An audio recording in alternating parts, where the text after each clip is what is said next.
இன்றைக்கி நம்ம எதை பற்றி பார்க்க போகிறோம்னா, பாக்கியராஜ் அவர்கள் இறந்துட்டார்ல, அதை பற்றி தான் பார்க்க போகிறோம். அவர் இன்றைக்கி அடக்கம் பண்ணியிருக்காங்க. 72 குண்டுகள் வெடித்து அரசு மரியாதையோடு இன்றைக்கி அடக்கம் பண்ணியிருக்காங்க. ரொம்ப அவருக்கு கௌரவம் கொடுத்துருக்காங்க. உண்மையிலுமே அமைச்சர்கள் ஆனந்த், ராஜ்மோகன் அவங்களாம் வந்திருக்காங்க. அவரோட திறமையை சொல்லவே தேவையில்ல.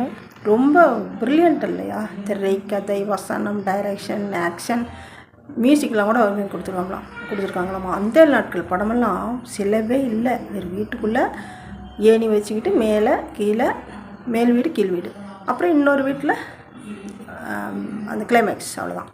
அப்படிலாம் படத்தை அவ்வளோ யூகமாக செய்யணுமே. இவ்வளோ செலவு கம்மியாகவும் அந்த கதையை சுவாரஸ்யமாக மக்கள் மனசில் பதிகிற மாதிரி கொண்டு போயிருக்காங்க பாருங்கள். அந்த தாலி கழட்ட மாட்டேன்னு சொல்லக்குள்ளெல்லாம் அப்படியே ரொம்ப பயங்கரமாக நடிச்சிருக்காங்க. அது சூப்பராக இருக்குது. அம்பிகை நடிச்சதும் அந்த மாதிரிலாம் ரொம்ப திறமைசாலி. அவங்களுக்கு இப்போ 50வது திரையுலக பயணம் செஞ்சாங்கன்னு சொல்லி கௌரவப்படுத்தி ஒரு விழா நடத்தினாங்க, கலாட்டா. ரஜினி வந்தே ஆகணும்னு சொல்லி பூர்ணிமா சொன்னாங்கன்ட்டு சொல்லியிருந்தார். ரஜினி பேசினது நிறைய பேர் வந்திருந்தாங்க. திரையுலகத்தில் நிறைய பேர் எல்லாம் பேசினாங்க. சுவாரஸ்யமாக இருந்தது. அதெல்லாம் அவர் கேட்டுட்டு இப்படி அவர் திடீர் மரணம் அடைவார் அப்படிங்கிறது யாராலையும் கண்டுபிடிக்க முடியல. ஆனால் அவங்களாம் இவ்வளோ வயசாகிட்டா, நான் சொல்கிறது என்னென்னா, 40 வயசுக்கு மேலே ஆகிட்டா நாம் இந்த ஓடிக்கிட்டு நடைப்பயிற்சி வச்சுக்கூடாது. இருதயம் எந்த நேரம் ஆஃப் ஆகும் நமக்கே தெரியாது. அதனால் நடந்து போகிறது அப்படியே மூச்சு வாங்காத மாதிரி நடந்து போங்க.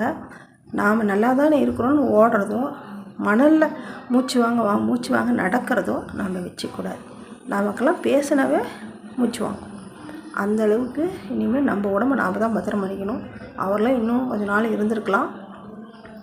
இருந்தாலும் அவர் இருந்தது நமக்கு மிகவும் வருத்தத்துக்கு உரியதான். இருந்தால் அரச மரியாதையோடு எடுத்தது ரொம்ப ரொம்ப ரொம்ப அது வரவேற்கத்தக்கது தான். சூப்பர். அப்புறம் அது இல்லாத விஜய் இன்றைக்கெல்லாம் முக்கியமான இதெல்லாம் செஞ்சுருக்காங்க. சொட்டு மருந்து, போலியோ சொட்டு மருந்து போய் விட்டுருக்காங்க. 2-3 குழந்தைங்களுக்கெல்லாம் சொட்டு மருந்து விட்டுருக்குறாங்க. அப்படி ஒரு முக்கியமான நிகழ்ச்சி என்னென்னா, இப்போ 100 கோடி ஏமாற்றிட்டாராமா பிடி. அவர் பேர் என்ன?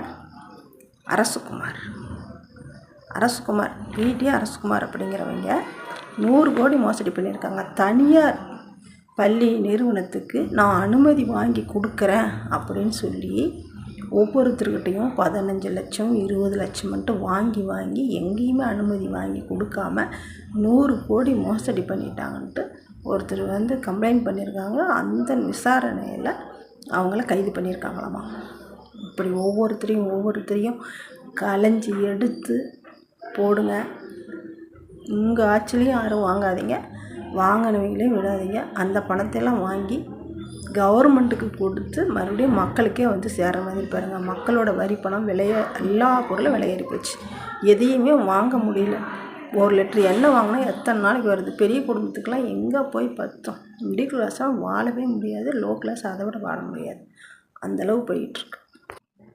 வருமானம் இருக்குமானா கைக்கு வாய்க்கும் எட்டாத அளவுக்கு தான் வருமானம். என்ன செய்ய முடியும்?